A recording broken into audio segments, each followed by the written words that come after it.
Hello and welcome to another special edition of Willow Talk. Adam Peacock here. It's not special because the fact that Brad Haddon's not here, there's nothing special about that. That's a regular thing, isn't it, Alyssa Healy, who is here? How are you? It's normal. Good. Yeah, Very good. that's the way. He's in Europe. Yeah. Well, you said that in inverted commas. He actually is in Europe. He's at the Touch Football World Cup and then Well, on a no, European he kept that one vacation. quiet. He I was know. going for a wedding, but he Yeah. was hopefully there to watch his wife Yes. win a World Cup, but that's okay. Yeah, but shout out to Hads, who's no doubt listening to this as he's going through the Italian countryside on a run. But joining us today, special guest, we're going to get into the art of captaincy, his career, and we've got some fun things to bring up at the end there as well. The name Kerry Packer is on here, so I'm looking forward to asking this man about that. Mark Taylor, how are you, Tubby? I'm very well, Adam and Midge. Nice to be here. And interesting that Hads is not here. He lives around the corner from me. I'm wondering where he was. I never see him. So he's at home. Well, I haven't seen him, but I said I don't see him even when he's at home because I've never seen a guy spend so much time overseas when he's retired. Normally when you play, you're away a lot, but he's never home now. Well, his children are at home still. They left the kids at home. Yeah. Well, that's why you have them. Look after the house. Can you actually, after this, go around and check if everything's okay? Knock on the door, yeah. At his compound that he's got there in the inner west of Sydney. Today we're going to talk, as I said, a little bit about captaincy and everything. We could go through blow by blow with your career, but the captaincy thing fascinates me as well because we've got a current captain in the room as well. So I don't know if you've got any questions you want to ask our guest first I actually up, brought my or- own sheet, so I'll just run with mine. But yeah. How are you finding the role as we sit here right now? You're a little bit into it. Yeah, well, it's been a really interesting transition. I mean, getting the job at 34, you're sort of learning later on in your career, which I'm finding quite interesting, and how different your role within the team changes as well. Now that you've got a C next to your name and how people treat you differently, and the added expectation. But no, I'm really enjoying it. I feel like it's only going to do me better as a human being at the end of the day. But obviously, it's about the team and what the team needs, and hopefully doing that job. Because I can't think of too many sports where a captain does as much. So you look at footy and it's, lead by example and set a tone and probably off-field a lot. But you guys are basically the on-field coach. You guys are setting the tempo of the game. Tubby, when did you first captain a side and when did you get your head around doing something like that? Captaincy sort of came a bit late for me. I didn't do a whole heap of sides when I was young because I came up from Wagga to Sydney when I was 14 years old. So by that stage, the war boys were the guns in Sydney, and all the other guys who were playing at that time were far more senior because they'd come up through the 8s, 10s, 12s, 14s. And there was this guy from Wagga who started playing a bit of under-16s cricket. That was my first, I suppose, venture into some of these sides where these guys that became Australian or New South Wales and Australian players of the future sort of came into. So I didn't actually captain any sides until I captained Northern Districts, my grade side. Did that for a year or two, but only because at that stage I'd done one game of state cricket. Jeff Lawson was the captain of New South Wales during the 88-89 season, I think it was. And for the Shield final, I had to pull out in the morning of the game, and I was made captain. And so that was my first game. So you've lobbed down for breakfast thinking that Henry's going to take the team and then all of a sudden... it was at the SCG, actually. It was just before the toss. Oh, really? Yeah, where Neil Marks walked up to me and said, Tubby, we'd like you to do two things today. Score 100. I said, well, I'll be trying to do that as a batting batter. And he said, it'd be good if you won the toss. And I sort of looked at him because Harper was a bit like that. He always made a bit of a joke of it. And I went, what does he mean by that? And he said, well, Henry's had to pull out. We knew he had, I think it was a shoulder. We knew he had a bit of a niggle, but just knowing Henry, I thought he'll play for sure. There's no way he's not going to play a Shield final. But unfortunately for him, it was that bad. He couldn't play. So I was made captain. I went out there with Greg Ritchie, who was the Queensland captain at the time. I tossed, he called correctly, and put us into bat. So I sort of got what I was going to do anyway. I was going to bat, and I made 100. Yeah. So I sort of got the two things that I was supposed to do anyway. So I thought, tick both boxes, even though I lost the toss. Did you learn early on that the whole art of losing a toss was, we're going to do that anyway? A bit like that, although it was strange, looking back at those times that you had to bat first at the SCG. In those days, the pitch was very much the colour of this desk sitting in front of me. It was a whitey, browny colour, not much grass on it. It had a bit of moisture in it, that pitch, but it never did much in Sydney with the, off the seam in Sydney. And I think Greg Ritchie just thought, well, best chance we had is to knock us over, then bat big in the second innings. Well, we ended up making, I think, about 370, and then bowled them out for about 120. Greg Matthews took 6 for. So we had a lead of about 250. And then I didn't enforce the follow-on. And we set them 654 to get in the last innings. How'd they go? They got close. I think they ended up 345 short. Yeah. What do you learn quick about being the leader?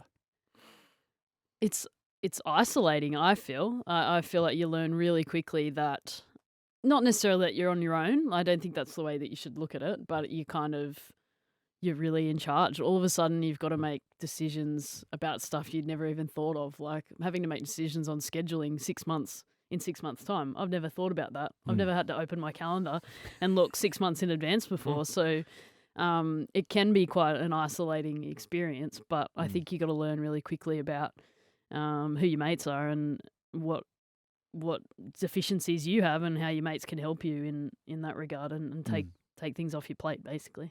Yeah, because you came into the Test arena, Mark, as Australia came out of that dark period of the post-Chappell, Lilly, Marsh era, kind of went through a few things, and Alan Border is credited. And even though people of our generation and a bit older and things like that look at Alan Border as this almost like a mythical character in Australian cricket, but the younger generation, I don't think they appreciate how dire it was and how he kind of like put Australian cricket in a headlock and said, "Come with me," and then led the way. What did you get from him? You came in late 80s. Windies were still in their era. What did you get from him as he was the captain? Got a lot from AB. It's actually hard to articulate it at times. Just that that competitive side of AB in particular. Very much the lead from the front. I was a different type of captain. I didn't see myself as an Alan Border type of captain. AB was not only a good captain, but he was our best player. He was our best bat. Now, I had a year or two where I could possibly say that in the Australian side out of my 10, but I certainly wasn't our best bat for 10 years. So to me, it was, as I did with Alan what I did with every captain I played with. Dirk Wellham, back in my early days, handles slow bowling and field placings, I thought so well that I learned a lot from watching him. Mohammad Azharuddin, very much the same also with India. I tended to watch people and learn from them and try and take out the bits that I liked the most. And with AB, it was definitely that play tough but play fair. Every game's not lost until that last ball is bowled. AB was brilliant at that. AB's probably weak spot is he wasn't a great communicator. AB was one of those guys that says, well, because he was such a good player, to him, I think he'll probably disagree with me, but things came a lot easier to AB. He just had that mental toughness. Enjoyed the combative side of playing the West Indies. He probably privately hated it, but I think publicly looked like AB was almost relishing it. Where the rest of us were going, wow, at that time the West Indies were the side to beat, and AB was the guy we all looked up to. And if they could knock AB over, which they did occasionally, we knew we were in trouble. Whereas I didn't ever see myself as that sort of person. I thought I was going to be more of I had to do my job, which is first and foremost as a captain, you've got to make sure you stay in the team. But then I tried when I came in to try and open the team up a little bit, be a little bit more open, a bit more, discuss things more, bring people in, get them to say their piece, but then also be strong enough to make a call. And going on Midge's point, all of a sudden she said she found it isolating when she first came in. It can be like that because at the end of the day, you've got to make a call which you think is going to benefit the team first and foremost. Now, that may not benefit every individual in that team. And I've always said when I watch games of cricket today, if I see a captain declare on someone, a good example I think was Uzi a couple of years ago, who made 180 or 190 in a test, and Camo went, bang, we're that's it, we've got to bowl. The people are saying, that's such a bad decision. Uzi's about to make 200. I thought it's a very good decision. First and foremost, you're there to win the game of cricket, and that has to be your number one goal. Has to be. Individual goals are part of the game, yes, but they're not what you are there for as a captain. Is that why you declared on 334? Or you're just being nice to the great Sir Donald Bradman? No, that was a very selfish decision. In Pakistan. In hindsight, probably the smartest decision ever made, because that happened in 1998. Yeah. That's 26 years ago. 98, and people still talk to me about it today. Mm. Now, I think if I'd have made 335 or 337 or 341, it wouldn't get the amount of air that it's received over the last 26 years. So I didn't do it for that reason, but I'm very glad I did, because it worked out well for me also. Yeah, so you're essentially putting team first over individual, but having to make sure that individual is still good enough to be in team. Yeah. It's a tricky mix. It's hard work, and especially I found coming from the wicketkeeper, who is we call ourselves the glue of the side. We get along with everyone. We're kind of up and about. We're making sure everything's okay. Everyone's okay. Then all of a sudden you get the captaincy, and you're having to make decisions like that. You got to be comfortable with people being grumpy at you as well, and not enjoying those decisions that you make, which I've found quite hard, because I'm used to being everyone's mate, being getting around you, making sure everything's okay, and all of a sudden I'm doesn't matter. We're going to do this instead. Did you find that difficult, because you are such a personable bloke? You look at AB outside looking in, you go, geez, he's the guy that gave Craig McDermott both barrels, and then probably even a third barrel if there was one, and he knew there was a camera on him as well. Didn't mind that.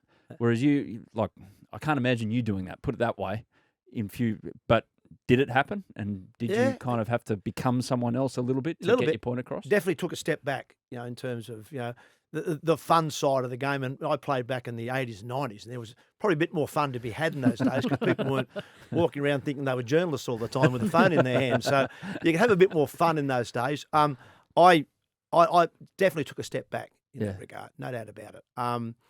And you at times you make those calls and you think, I hope it's the right one. And you also get people at times offside that are your friends. I can recall many times saying to people like McGrath or Warne, that's enough.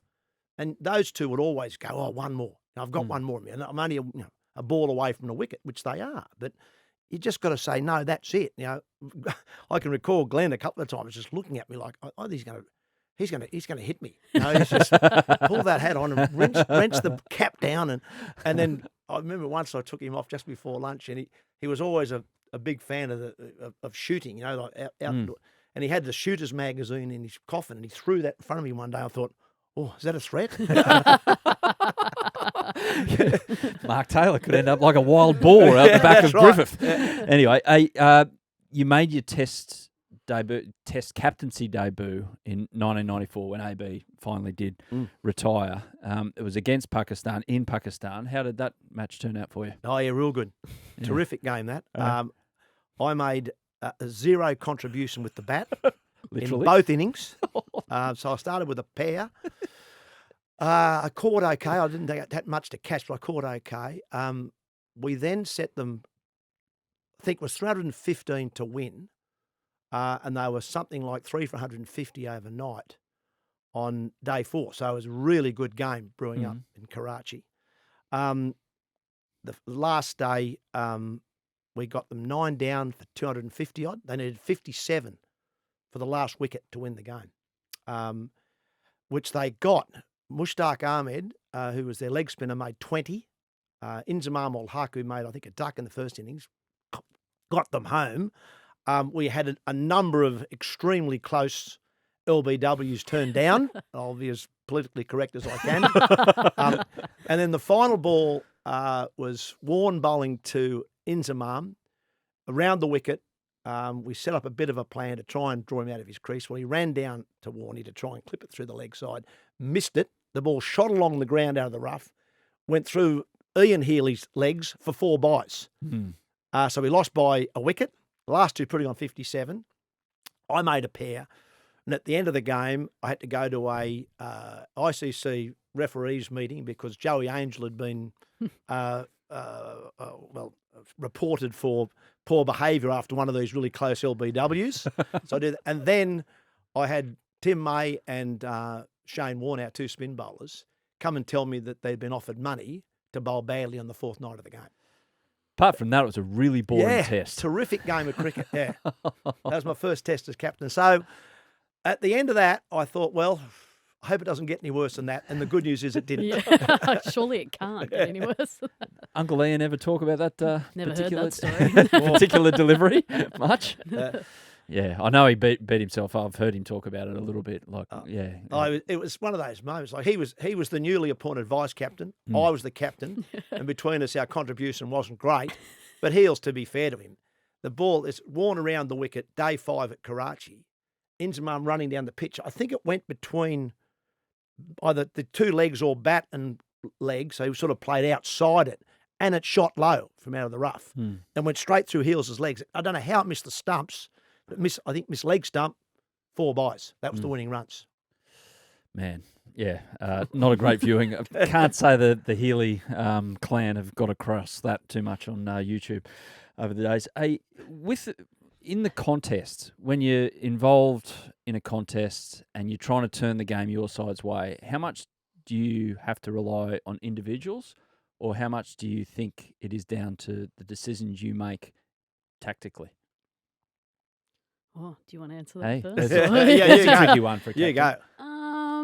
Well, it's both. I think they work hand in hand. I mean, you're the one that's making the decision about which individual is going to turn the game. So part of it comes down to your decision making and what you see is important at the time. But then you're throwing the ball or giving the person the bat that's going to be able to do that for you. So yeah, that's part of the art of captaincy, right? It's like making those decisions at the right time and seeing who's going to have the most impact, and then living by that decision or dying by that decision as well. Absolutely, I totally agree with that. But I think it's having the right environment that people know that you're making the best possible decision you can make. So if you throw the ball to, in your case, Ash Gardner or Elise Perry or something, or to me, a couple of times I threw the ball to people like Ricky Ponting, Michael Bevan. I'm not doing it as a bit of a laugh. I'm doing it because I generally think that there's something in their bowling or what they'll do that can get a wicket. So there's no doubt you can make a difference with the captaincy, with field settings, but you are extremely reliant on your individuals to make sure that their skills are as good, if not better, than your opposition. So if everyone gets that right, then your captaincy is good enough just to bring maybe a little bit of an X factor out of them, then you've got a really good team. Do you get to the end of a long day's play and you're absolutely mentally fried because of all the thinking you have to do? Mm-hmm. Yeah? Yep. You've experienced that? Yeah. Like, did you realise that before you actually started to do it, especially at the top level? No, I think there was a video actually that came out recently it was like a year on since we won the Ashes at Southampton. We won that ODI and it came down to the last ball. The last ball. And there's a video of me talking to someone after the game and my hat is like up on like that. I'm sitting like in a chair. I'm kind of rubbing my eyes and you could see how shattered I was. And I didn't play a huge role in that game skill-wise. I hardly made a run. But you could see how exhausted you are because you've got to live every ball. You can't just run to fine leg and get a drink and stand there for 6 overs. You've actually involved in every single ball. So, it's probably something that I hadn't really thought. Being a wicketkeeper, you're used to it, but I hadn't really thought about the whole mental side of it as well. Can you remember that? No, absolutely. I can recall a number of games where I thought exactly that. People think, oh, why aren't you celebrating? You just had this great win. But you're absolutely knackered. A couple of games, particularly the shorter forms. I never played T20, but one day cricket, all of a sudden you're taking over a side. You've got 50 overs to get your bowlers sorted, and everyone just thinks it just comes naturally. But all of a sudden your best bowler goes for 10 and over. And you think, well, hang on, I can't keep bowling them. I've got to change it. And that changes the whole dynamic of who you're going to bowl. You don't just sort of say, well, I'm going to bowl so-and-so and so-and-so for 5 each and then do this. If it goes that way, it's a lovely game. But more often than not, it doesn't. You've got to make changes while you're out there. And that's the beauty of captaincy in cricket. It's why I love it. And that's why we talk about it a lot. Because, as you said in your introduction, Adam, that cricket is a unique game like that. The captain does have a big say. You are the coach out there. You've got to make those calls. And if you're doing it right, you're going to be a bit knackered. People say, oh, you do nothing. People used to always take the mickey out of me. I'm in the Golden Wing Lounge, they used to say, or the Qantas Club. And you are. First slip was great. Loved it. But you're thinking all the time about what you can do to make a difference in the game. How can you change the momentum of the game if it's going against you? Or how do I maintain what we're doing? How do I keep the pressure on, even though my bowler might be getting tired? So the stat is amazing. It's you won 11 of the 14 series you captain at Test level. The only losses were on the subcontinent against India in 96, 98, Pakistan, that one in 94. Oh, so we should have won that too in 94. Could have been gone, 12. Damn it. It's 30 years ago. It's I okay. know. It's okay. But we dominated that series and lost 1-0. I Back could to, just about run you through that series because I was dirty. Back to the Future England, is fiction. England you can't say get that in stuff, Mark. You don't need Well, to say that anymore. The worst part was the second test, Rawalpindi, that series. I said we lost the first test by a wicket, where Inzamam and Mushtaq put on 57. We then go to Rawalpindi, bat first. I make a few. I think I made 60, so pressure was off. I got off my naught from the first test. Slats makes 100, smashes them. We make 500. Bowl them out for 250, and I think I'm sticking them in. Straight back in. They're 1 for 100 and something, and Salim Malik's batting. And they're going quite nice at second innings. I had a word to Joey Angel at lunch. I said, Joey, after lunch, I want you to come round the wicket. I want you to get into him. Short stuff, ruffle the feathers. Pitch was flat as, but I want you to put 2 back. Bit of a huff and puff spell. He did it beautifully, Joey. Ruffled him up, couple of good short ones, then threw one wide. He nicks it straight to me. I dropped him. Oh. He was on 20. He made 230 something, I think he made. So it only cost us 210-ish. So There's your follow-on. that's right. So that game was a draw, and the last game they held out for a draw also. So we had, I would say, in that series, if there was a meter on we won that series 7-3 or 8-2, and yet lost it 1-0.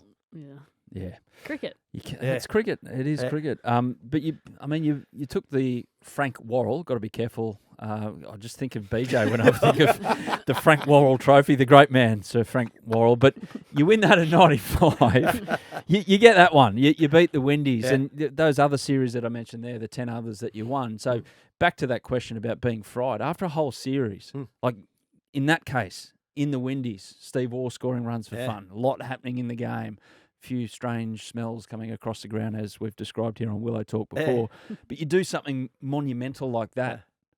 Are you fried at the end of that, or can you actually enjoy it? There's an immense satisfaction. Took a while in the change rooms at Sabina Park. I sat there for a while, just to almost debrief myself, But it was that was a terrific series because it was one of those series where. It was very different to 94, where I said we dominated the series in 94 and didn't win it in Pakistan. 95, it was real cut and thrust, really tight series, brilliant fielding, not many big scores. The bowling was better than the batting, and the fielding was outstanding from both sides. That stage, everything that got nicked got caught. You couldn't make a mistake. And then we get to Sabina Park, 1-1, and they make 260 or 270. Which we think, we're doing all right here. And yet I'm out, Slats is out, Booney's out, I think it was. And all of a sudden, Mark and Steve come together, Mark and Steve Waugh. And the series is right in the balance. And they both play beautifully. Obviously, Tugger makes the 200, Mark makes 120. And then Bluey makes quick fire 60 against the second-year ball. And just talk about keep the momentum going. That little 60 he made just took on Ambrose and Walsh and bang. And all of a sudden, we now made 500. And then we bowl them out on the last day. And all of a sudden we've won the series and won it by an innings, the last test. But it was a really tight series. And I think Courtney Brown dropped Tugger on 42, I think, caught behind. And that was the only catch I can remember going down for the series. And it was absolutely crucial. Tugger makes 200. He and Junior put on, 250, whatever they put on. And that was the series there. And all of a sudden I suppose the pendulum have swung about where Australia and the West Indies sat in world cricket. We were always just behind them. Yeah. All of a sudden we eked in front and we've probably never looked back. Yeah. But you were like, you just had to kind of take it all in because of all the thinking that you had to do. Yeah. Oh, yeah. And it said at the end of it, I remember AB Mm. coming into the change rooms afterwards. He was over there, I think, broadcasting and what have you. Because that's about the only thing he didn't do, Yeah, wasn't it, as yeah. an Australian captain? And he had that great West Indies side, right Mm. through the 80s, from when he was a young fella right to his final test match in, what he finished at 94 in South Africa. But he had so many tough West Indian sides to play against. And in those days, we played the West Indies every second year because the West Indies, everyone loves seeing the West Indies. Everyone bar the Australian top order loves seeing the West Indies. But they came out all the time because there was these bilateral agreements that are in place now. Yeah. They were out the door. It was almost like, hey, we want the Windies. We're going to pay for them. We've got the money. They'll just come here. Bit happening during your time as captain as well, but trying to hold on to your form. I distinctly remember one of the Ashes tours that you captained. The English press were on you, big style, like to the point where I think I've said this on Willow Talk before. I seem to remember one of the Red Tops, the tabloids, organised a bat. Big bat, yeah. That was literally the width of this desk. So I'm talking a metre wide. Yeah. And gave it to you and said, hey, maybe use this. You might get yourself back into form. How did you take that on? Like that's a pretty cruel practical joke in the view of everyone else. Maybe they think it's funny, but how was your form received by the blokes you were trying to lead? And how did you deal with all that outside I noise? think we handled it well. The side handled it really well. Going into that series, 97 Ashes, I was struggling. Yeah, no runs in South Africa. We had a series there, but we won that series. We won that series 2-1, I think, in South Africa. We'd beaten the Windies here in 96-7, another close series. Didn't make a lot of runs there. So I was struggling, but we were winning, and that probably certainly helped me. And then we go to England, and the first test we lose by 9 wickets, but we got bowled out for 130. They made 500, but then I made 100 in the second innings, and there's no doubt that 100 in that second innings probably saved my career because I would have had to. I was already contemplating and talking with Jeff Marsh, who was the coach, Steve Waugh, who was vice captain, about my future if I didn't make runs. So that was certainly on the table, and I tried to be open and honest about it. It wasn't as if I wasn't trying to make runs; they just weren't coming. And I think the side handled it well. Everyone just got on and did their jobs. But I think me making 100 in that second innings at Edgbaston loosened the side up. We then went from there. We should have won at Lords, but there was 3 days of rain. And we went win, win, win. So we won 3 tests in a row and hung on to the Ashes. But it was interesting you talk about the view over there that the guy who actually presented me with that bat came up and said good day to me last year when I was over there. Did he? He said, I presented you with that bat. And I said, yeah, I remember that. He gave me, as you say, a metre wide bat. I think it was the Daily Sun or something like the Sun, I think it was called. And got a photo with it. And then after I'd made 100, he came back in and tried to give me a little autograph bat with the sun on, as like a makeup. So Here, use that next test. Yeah. Give us a chance. I told him to stick the second bat where I told him to put the first one. Did you go at him? Because it was a public stunt. Yeah, it was. I don't remember actually going at him. I was far from happy, but I knew how the media worked. That if I sort of went that bat and whacked him over the head, which I would have liked to have done, that would have been exactly what it would have been after. That would have been front page rather than back page. Because it lends itself to another part of captaincy is the opposition. Because you're the captain, you're the figurehead. Let's go after the captain. Let's go after the big dog. I remember the last series in India where a couple of the Indian bowlers would pick up the ball, and there was one incident in particular. But going after you as well. Do you feel that as a captain sometimes that there's a bit of extra? There's just this feeling in the field that the captain's coming to bat. Let's go. Let's lift ourselves. I'm going to go that hasn't shifted for me because I feel like that's been right throughout my career because I've been quite lippy behind the stumps. So yeah. Oh, Healy being lippy, joking. I've brought that upon myself throughout the years. So I'm going to say not much has changed in that regard. But I will say from our side, you always go harder at the captain. You know if you knock them off, generally they're the best player. Not always the case, but generally they are, or it's either them and there's one other. If you knock them down, you're well on your way to winning the game. So you go definitely hard at the skipper, or you tell them that they're not the best player.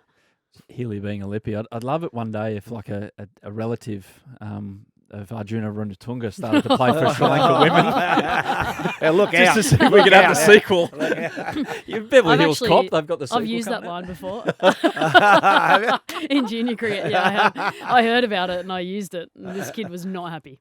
We'll get to some of the strong characters that you had in the field when you were out there sometimes. But about going after the figurehead, did you feel that from opposition pace bowlers? Oh, I think, for me personally, a little bit, but not overly. I think as a top order player, opening bat, they're going to go after you anyway.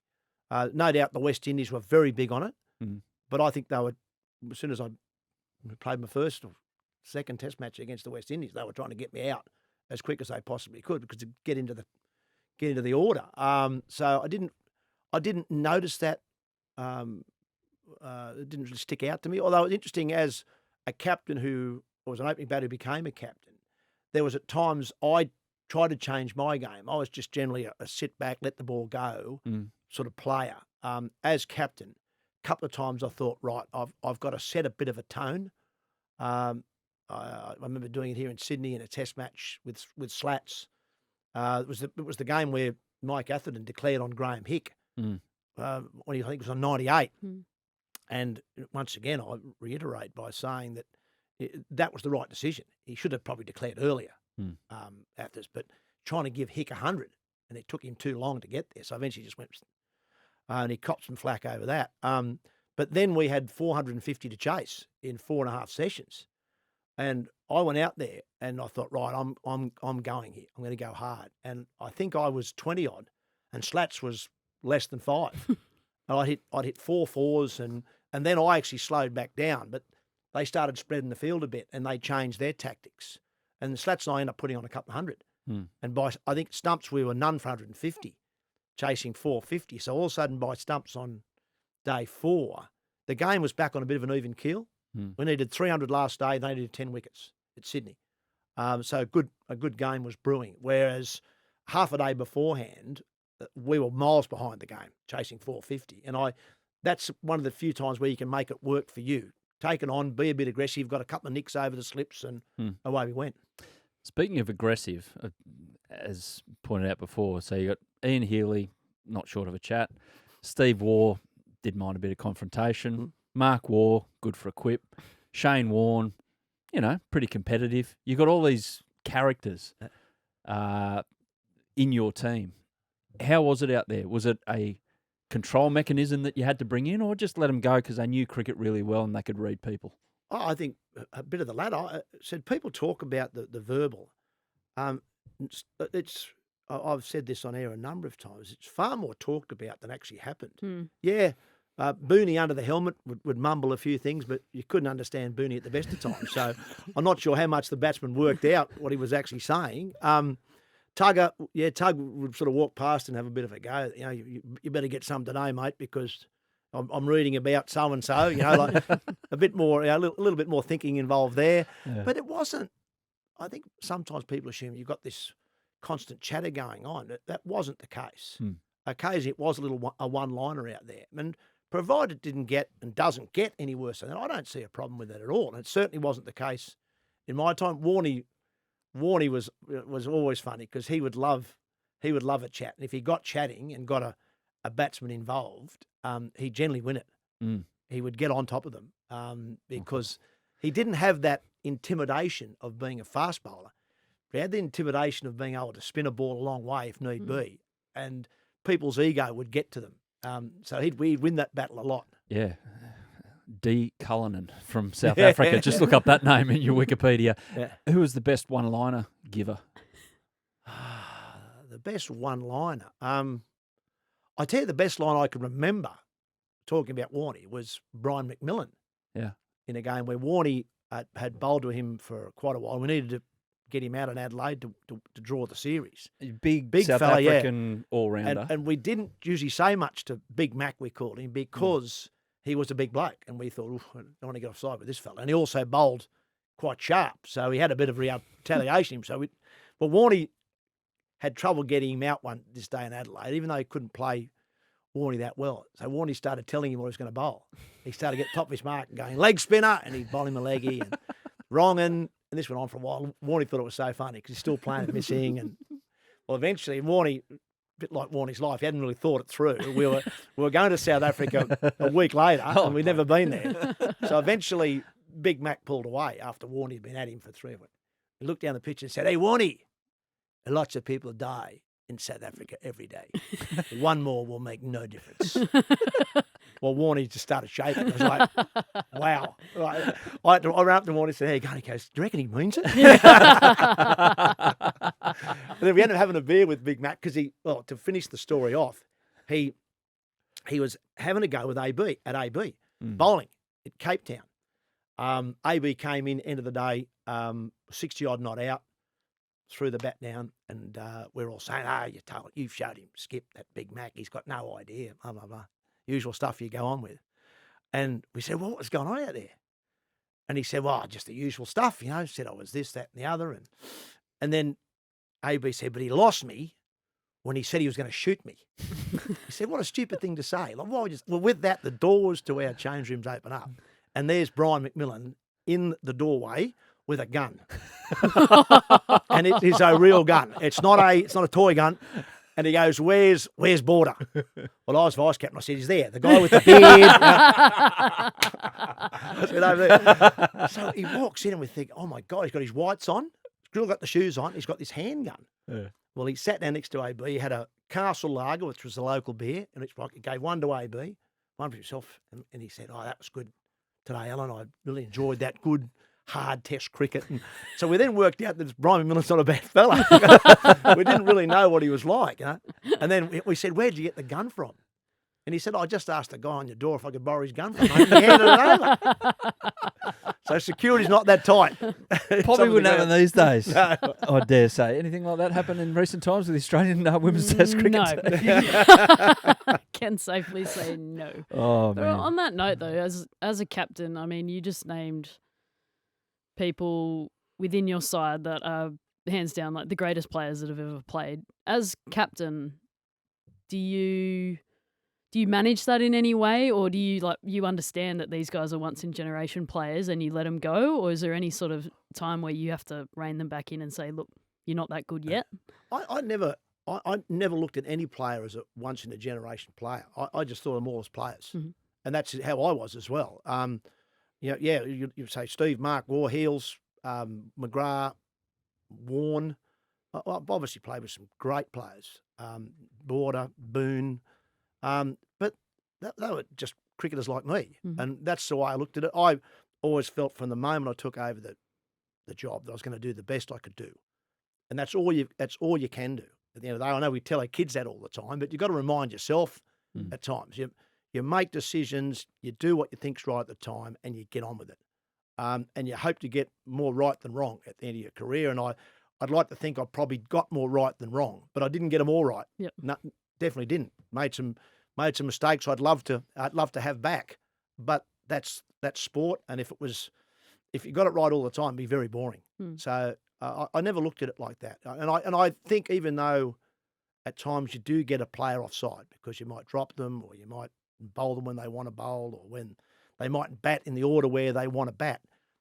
I'd like to think they all go home and think, well, there's nothing personal in that.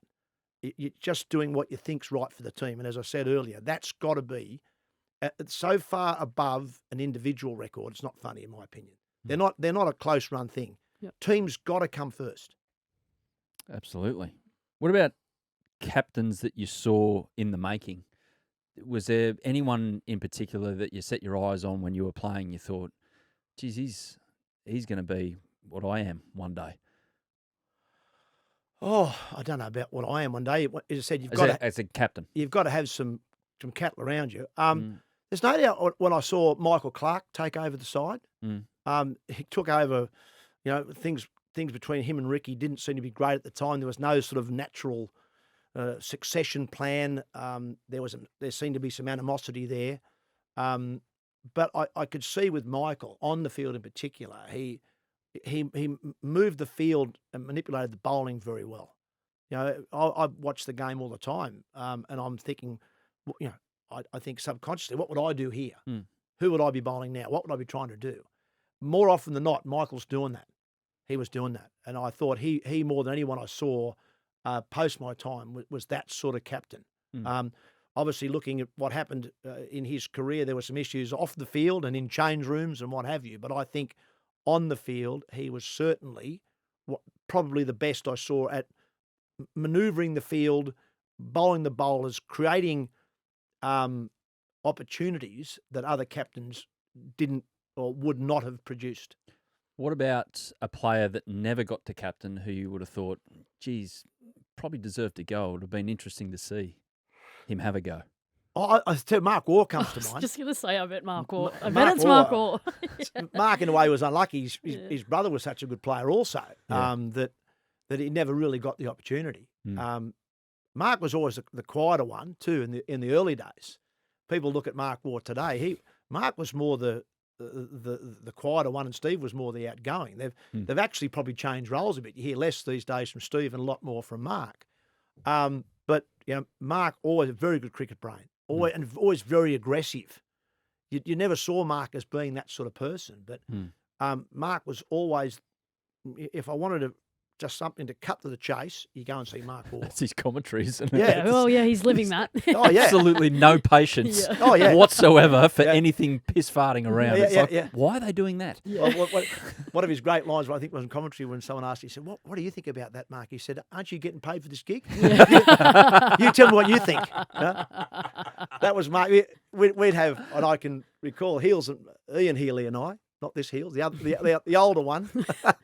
He and I had a really big chat one day when I took over the captaincy and Heels as vice captain.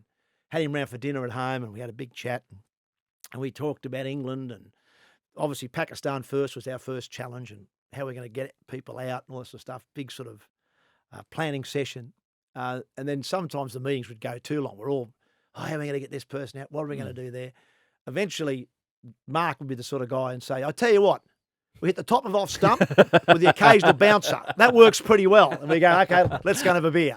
He's still using that. I've done a fair bit of commentary with him in like BBL or T20 cricket, and he's still using that. And I'm exactly like, right. it's still valid, but I'm always like, right. But we have fairly robust discussions outside of the that's junior. Top of commentary. off, occasional bouncer. That works pretty well. Yeah. Shane Warne says the same thing as well. He goes, team meetings, far out. And you listen to him tell the stories of John Buchanan team meetings. It's like, tell you what, here's a good idea, and then exactly the same advice. Yeah. So what about Warne as a captain?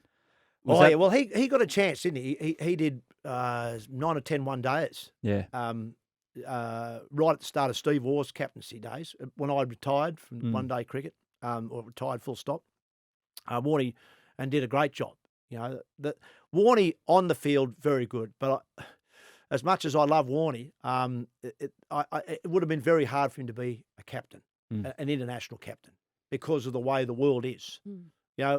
Warne probably could have captained Australia in the 70s, maybe the 80s. 90s was getting tougher, and I think the 2000s and beyond, no. Too much of your time these days is, as Midge would know, if you're the Australian cricket captain, people know where you are all the time, and they're watching what you do all the time. It becomes probably... it's not necessarily a good thing, but everyone knows where our cricket captains are and probably our sporting captains in general, what they're doing. You muck up, it becomes a big news story, and it also becomes a real problem for your sport, not just for you, but for your sport. Yep. Well, the good thing is for Heels, he's got people like us here at Listener. I mean, she had 32 beers last night and stumbled out of some hotel at 6 a.m. But we covered it up. 32. It's all fine. Yeah, she had a quiet night. It's all fine. But do you feel that like you have to live a little bit differently? I'm fortunate that I'm not in the public eye as much as Pat Cummins, but 100%. And I was just laughing off air before about saying what sort of stories I'll have when I finish playing, and half of the stuff that I probably got away with in the first 8 years of my career, there's no way that at the back end you're getting away with that sort of stuff, and that's in like my generation currently. So, people know who you are. That they want to see you doing the right thing, and like people often joke that being the men's captain, being the Australian men's captain, is basically being second to the Prime Minister. It's the second most important job in the country, and people know exactly where you live, what you're doing, and how you're behaving, and they want to see it done correctly, I suppose. Yeah, you can't even sell a house without it being a full-page spread in the real estate section. So That was all planned. Get the price up. Hey, we're going to take a short little spell here on Willow Talk. Back in a sec with a few random ones for our guest, Mark Taylor. We've got a list here, Tubby, of some topics. I'll leave the first one off because it's going to loop back to another part of your post cricket career. But a couple of ones on your cricket career. 89 Ashes.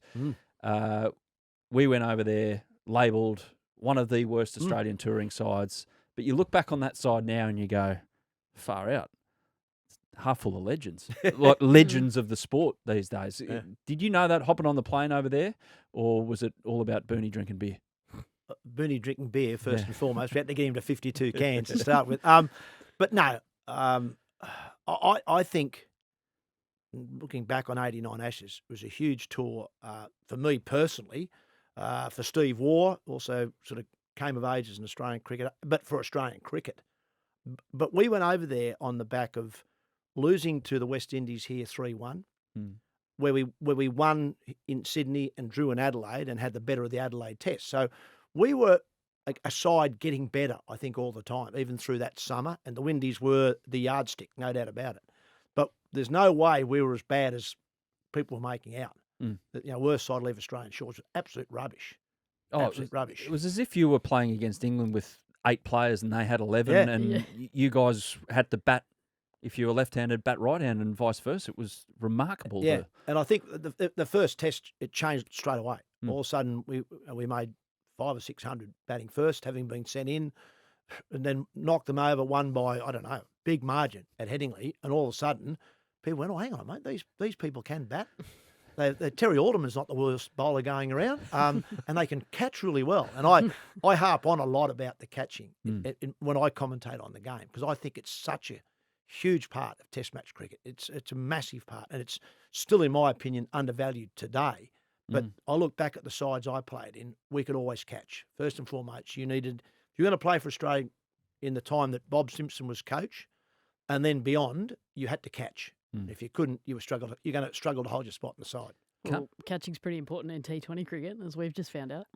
Yeah. So it's still relevant. Exactly. Absolutely. Still very relevant. Can't be any worse feeling for a captain when you send them in and they chalk up 500, 600 or something like that. That must be the longest day and a half of your life as the opposition captain. Well, I wonder at what point the opposition captain went, or like, this is was a bad idea. Was it Graham Gooch, was it? No, David Gower. Oh, David Gower was still there. Yeah. That's right, because he apparently, producer Sam reminded me of this story after when you and Jeff Marsh carried your bats through the first day of one of the tests. Yeah. You were like none for 300 or something like that. He came in with a bottle of champagne on lunch on day 2. What happened? Yeah, so we were none for 301 at stumps. Yeah. Swampy got out in the first session, so we were 1 for, nearly 400 at lunch on day 2. At Nottingham, Trent Bridge, and David walked in with a bottle of champagne. It was a nice one too, knowing DG and Bollinger or something like that. Got a few glasses, handed them round to his team and said, "Boys, to our first wicket." So in answer to that question, it's a day in a session. A day in a session. Yeah. Long time. Yeah. On a similar theme where alcohol is a little bit of a theme, the 93 Ashes tour. So Brendan Julian sat in this studio not that long ago and told some ripping tales, including one of the 93 Ashes tour, Warne's ball of the century, which you got a good view of at first slip. But you opened the under the bus when you got off the plane at Heathrow, and all you could see were Wilson golf clubs and 50 cases of Forex. Yep. Was that tour as good as it sounded? Yep. because we'd done the hard work in '89. Yeah. My recollection of '89 was it was my first tour. I'd played 2 tests in Australia, and that was my first tour as a player.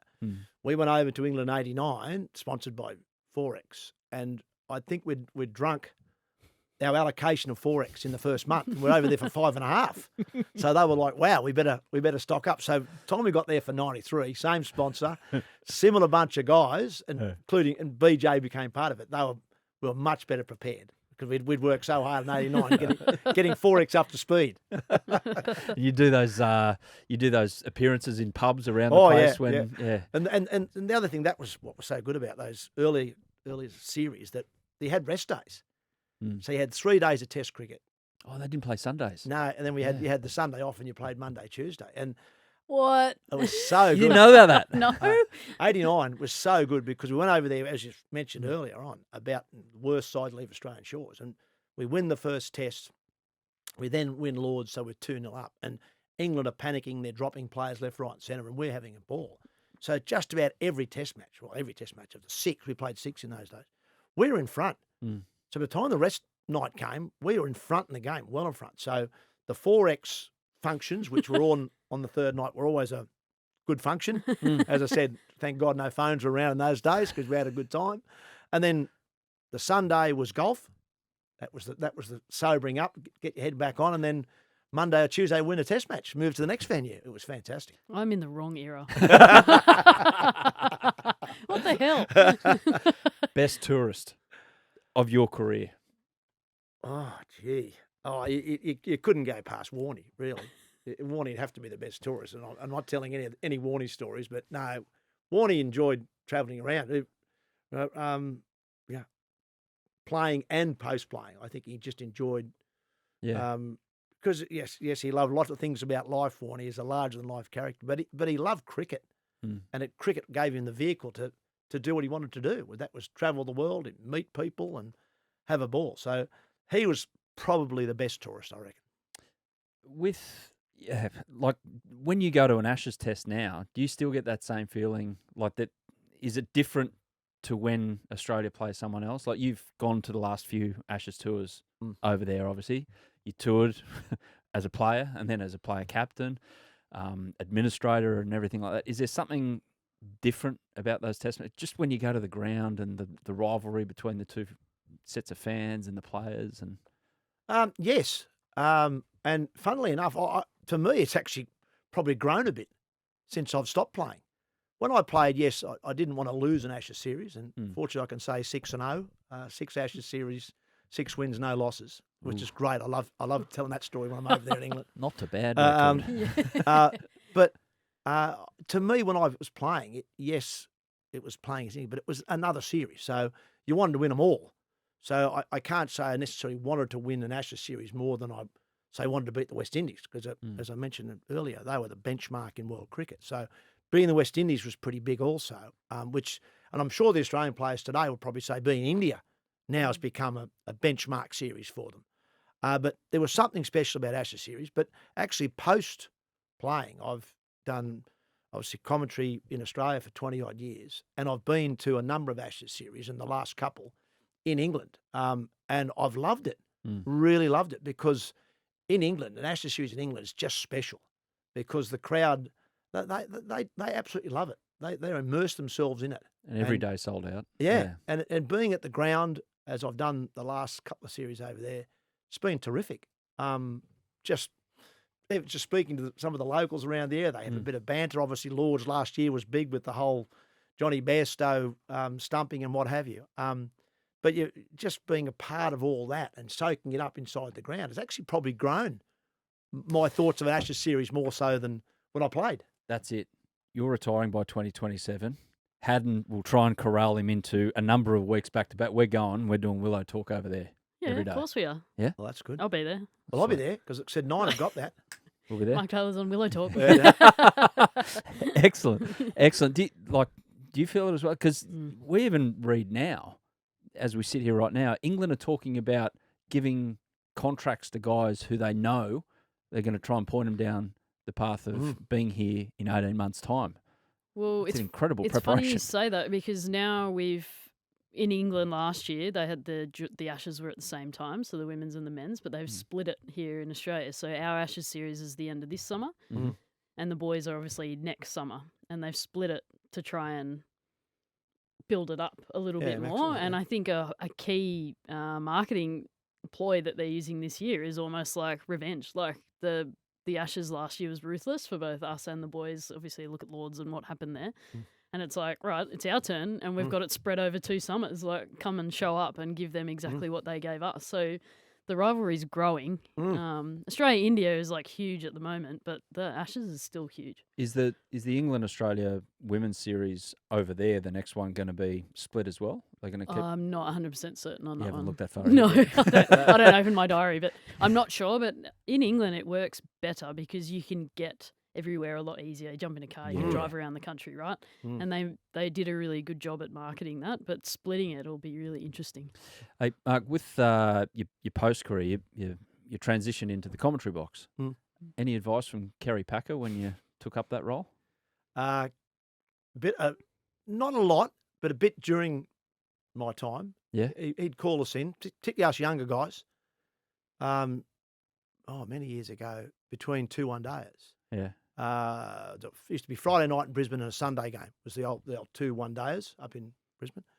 Well, he got on the phone, got onto the head of sport and said he wanted to see Healy, Taylor, Slater and Nicholas back in his office at Park Street on the Saturday, which meant golf went out the door and the 4 of us had to trudge into Park Street. Well, you didn't say, Kerry, I've got a tea time tomorrow, I can't make it. Came back, Kerry was in his office, feet up, no shoes on, his bench, and just sort of started by, well, the fact that I called you blokes back, you've probably worked out I haven't been happy with some of the commentary. And we're all sitting there thinking, this is it. And he just went through a couple of little things he didn't like. And generally they were just words or how you phrase something, not much. He just wanted to make sure that he knew that he was listening. That's all. We're there for 2 hours. We talked about all sorts of sport. And the number, well, not that many chats. The few times I did speak with Kerry, he was like that. He was extremely passionate about sport, loved cricket, but loved all sports. And as I said, the times that he spoke to me and the other commentators were more about, A, your job is to obviously add something to what people are seeing. B, make sure that people aren't turning off. So the game is never over. He hates it. He hated it if he said, that's it. That wicket means that so-and-so can't win. Because that means if someone just turn over. He said, that's not your job. Your job is to make sure people stay on, and the game's never over until it's over. Yeah. And thirdly, and most importantly, I'm always watching. I'm always watching. So that's how that was Kerry. And that's not a term of encouragement. That's keep on your game. Keep on your game. And in a way, it was a really good thing. As I said, you felt in a way it was a bit like bullying, but in a way, it's a classic case of the devil. Like it was tough, but you knew all he wanted from you was enthusiasm, knowledge, and the fact that this game needs to go on forever. And do play your part in it. I always wondered why the Channel 9 commentators, when a team were 9 for 120, needing another 112 to win off 64 balls, would go, can they do it? They just got to work this around. Right. And you never know. 10 runs becomes 20 and all of those things. Keep it positive. The invention of WinViz would have done him. It's done. No, wouldn't have. He would have just rung up and said, get that thing off my television now. You got to call Warne's 700th. What did that come about? Just by accident, because you happened to be in the thing, and was this when there was all of a sudden 3 commentators in the commentary box? So you might have had, when they say a lead, there might have been alternating between balls. No, How did that day pan out? I think there was only 2 at the time, and funnily enough, Bill was commentating that morning, and they kept Bill in the chair for well over an hour, hoping that he would be the one, fellow Victorian, MCG against England to call Warne's 700th Test wicket. Yeah. He was there for, probably till about 40 minutes before lunch. And I was the second caller, I suppose. So I'm sitting there waiting. And eventually Bill had been invited to the MCC lunch upstairs. So he said, I've got to go. So did he want to go, or did he want to be there for Warne? No, I think he's happy to go. Yeah, no, Bill. And they said, Tubby, in you go. So I was only in there for probably 5 or 10 minutes, and then the wicket. And I really wasn't that ready for it. And so what came out certainly wasn't scripted. It's just what I thought at the time, And looking back, every time I hear it, I think, when you first hear it, you think, that's okay. That's good. I won't take it back. You didn't say something that was patently not in anyone's mind at the time. No, that's right. You got the moment. And bang on. same thing. The other thing was Peter Siddle's hat trick. That's Yeah. the other thing that people talk to me about my commentary. Mark Nicholas said to me, "God, how did you think of that?" I don't know. Yeah. It just came into my head at the time. We were talking about Siddle. I knew it was his birthday, and that's where, as a commentator, you've got to have some knowledge. I just had. I don't know why it was in my head, but we've been talking about Siddle having his birthday, and then bang, he hits Stuart Broad in the foot. I think, he's out. Yeah. He's given him. Siddle's got a hat trick on his birthday. Like it just came out, and I thought, wow, that was all right. That was okay. Who was especially helpful with your commentary as part of the team? Didn't see you as a threat and was like, oh, it's great to have Mark Taylor here, former Australian captain. I'll give him a few tips, help him out. Because it can't be easy to transition straight away. The big four, as we call them, all four of them, Richie, Tony, Bill and Ian, Mm-hmm. they were all, in their own way, very helpful. All four of them, they wouldn't walk up to you and say, Tubby, this is how you got to commentate. But what I think Richie said to me one day, just do it your way. It's like playing a game of cricket. You've been given the job as a commentator because someone sees that they think you've got something in you that can talk about the game of cricket. Just do it how you want to do it. But as I did with my cricket captaincy days, I watched all four of them, how they went about it, and just try to pick little bits. Like I said, Bill's calling of a wicket. I said occasionally I'd get up more than most people would expect me to, because that's what you've got to do. Richie and Chappelli, sitting back, full of knowledge, researching all the time, keeping up to date with the game. And that poise of Richie. Occasionally when you just want to talk, just shut up for a minute. Just go quiet for a moment and gather your thoughts and then get them out. And Greggy, I think Greggy was definitely the combative side. Just occasionally say, no, that's rubbish. That's rubbish to your commentators. See how they go. You're like, oh, hello. Now we've got a... You've done it a bit. Is it as easy as it looks? No, it's not. I think, talking about the game can come naturally to some and not others. I'm fortunate that I still love watching cricket and I still watch a lot of it. So sitting there talking about it is quite cool. But no, it's not easy. And especially having a persona around it as well. I kind of leave those big moments to the big dogs because they know what they're doing. But all of a sudden that's going to happen to you at some point, or me at some point, where you've got to step into that role. And I'm terrified about it. But you've nailed it. No, but I think back on my early days, I'm naturally a quick talker, always have been. And it's the hardest thing to do is just take a breath every now and then and slow down. That's the thing. That's the key. And I don't do it enough even today. But I can recall calling McGrath's hat trick way back in 2001. I shouldn't have been in the chair there. But Gary Burns, who was the head of sport, threw me in and said, "Way you go," and McGrath takes a hat trick, and sort of built it up as best I could and called it, and I think it was Jimmy Adams got caught sort of bat pad simple catch, and that was the hat trick, and I was like, oh, and then I called it. I can't even remember what I said, but Gary Burns walked up to me half an hour later and said, "Tubbs," he said, "So you've got a test hat trick?" Called it test hat trick. Even Greggy hasn't done that, and blah, blah. I think, oh, okay. He said, and I won't even have to dub over it. And walked off. And I thought, well, is that a good thing? I think probably is. No, yeah, no, that was TV way of saying was okay. You passed the test. That's a compliment from Burnsy. Yeah. I once got back from a World Cup, soccer World Cup trip, and went into the office, and he goes, "What the bloody hell did you blokes do over there?" Oh, sorry, mate. Hopefully you enjoyed anything that we might have done or not done. Anyway, okay, what's more enjoyable, being a commentator or being on the Cricket Australia board? Oh, wow. I think, obviously, it's a very easy answer, but I think it's... Even the mention of Cricket Australia board, your complexion just changed. You're lightened. I've got to say, I enjoyed being on the Cricket Australia board, and I was on it for, I can't think, it was 13 or 14 years. I enjoyed probably 12 of them, 11 or 12 of them. Obviously, the last year, really tough. And that last year being? Well, probably a year and a half, 2017, 2018. Obviously with player disputes, side players. One of those reviews, was it? I get mixed up which review players, it was. they're not going to South Africa. Then the review, then obviously Cape Town. Yeah. The events at Cape Town, and then a review of the culture of Australian cricket. At the end of that, I'd had enough. I'd had enough probably halfway through it, but I wanted to see that through. I wasn't, and still am not comfortable today how that finished up.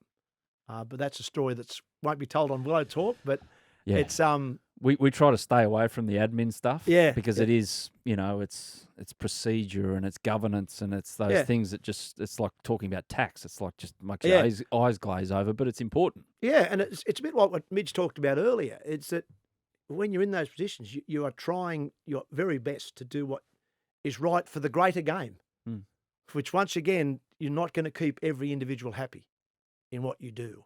And it was particularly tough for me because I was a broadcaster at the time also.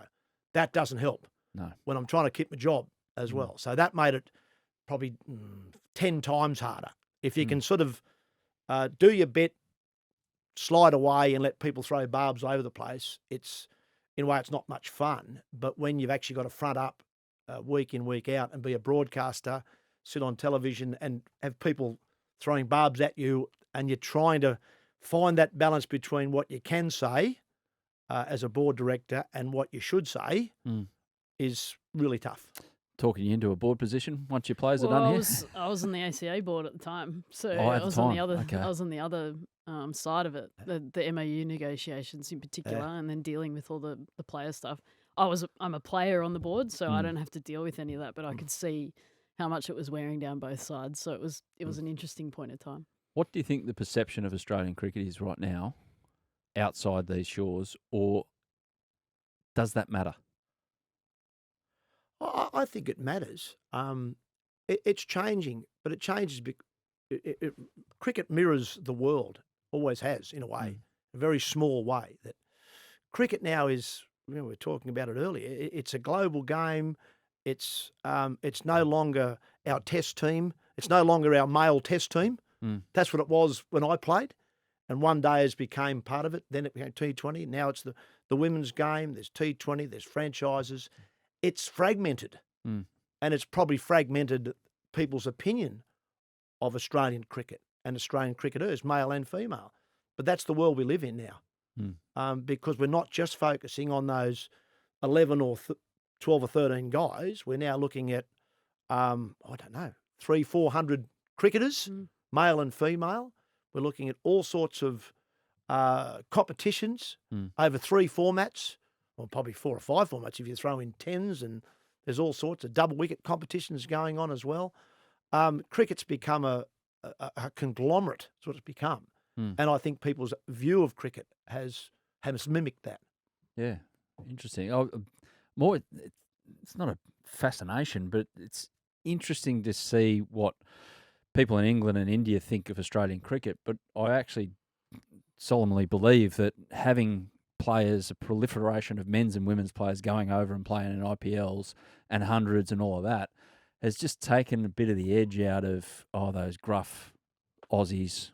You know, you still get the chance, and you heard them at the Ashes last year, same old Aussies always cheating, blah, blah, blah, blah, blah. But that was a huge incident. But it's just taken the edge of the unknown off a little bit. Yeah, cricket. The unknown's gone, but the rivalry was almost enhanced because of it. So, like, I watched Mitch go and play the IPL, and they love him over there in the IPL, but doesn't necessarily mean that him playing against India in India is any easier for him. It's almost like that rivalry on the field is enhanced because he knows them all. It's like beating your mates is way more fun than beating your enemy. So it's a really interesting dynamic now. But yeah, from the fan side of it, it's made it probably harder for people to follow. That's what I would say. And there's definitely there's fragmentations of fans. Yeah. You'd have a lot of younger people who they'd know a hell of a lot more about the Mumbai Indians than I would. Yeah. They'd know IPL teams backwards, and yet I couldn't name. If I could name a couple of players in each team, I'd be doing well. Yeah. Because I'm just not following it. I'm following the men's. I'm following Australian teams. Yeah. That's what I'm following. I've got to keep an eye on the other ones, but it's very hard to follow everything. Yeah. I can't follow every IPL team. The 100 in England, I don't even know who's playing over there. So eventually someone will say to me, "Oh, Mark, by the way, you've got to come on a program for Nine or whoever, and you've got to we're going to talk about cricket, global cricket." And I'll go, "Wow, I've got some reading to do. Yeah. I'll have to do some research in a real hurry because." Mate, just listen to Willow Talk. It's all Yeah. good. Cover We it got all you for covered. Yeah. Cover it. Last one, mate. We're sitting here like in Sydney in the middle of winter with about 8 layers on, and it feels like the coldest, like we're living in Antarctica all of a sudden. But before we know it, we'll blink a couple of times, and we'll be at a cricket ground in the middle of summer watching Australia-India go at it in a Border Gavaskar series. I mean, the anticipation for that is where for you? Oh, well, next 2 summers, Mm. India and Australia, the best 2 summers coming up. No India, doubt. England. Sorry, India, England. Sorry, yes, in Australia, best 2. Really looking forward to both of them, to be totally honest, because India, to be absolutely blatantly controversial, have probably been the best team in world cricket for the last 4 or 5, all formats. What they've done really well is win here. They've won the last 2 series here, and I know Pat well enough to know that would annoy him. That would annoy me as an Australian cricketer, that India have knocked us over on our own patch, and he'll want to try and right that wrong, even though we got them in the World Test Championship in England and sort of became World Test champions and got them on their patch in the World Cup final. We're going well, but they got us here, last 2 Gavaskar Border Trophy series, so he'll try and right that wrong. So that I'm looking forward to that. And then we've got the Poms coming the following summer after what happened in England only last year. A couple of cracking summers coming up. Absolutely. Hear it all on Triple M. That's the main thing as well. And Willow Talk all across it. Mark Taylor covered some ground there, but thanks for joining us and teaching us a bit about captaincy and Kerry Packer's bedside manner as well. Cheers, mate. That was Willow Talk. Yeah, thanks for watching the Willow Talk podcast on YouTube. Don't forget to hit the subscribe button so you don't have to miss an episode wherever you are. And while you're at it, check out these videos up here. They're mostly good.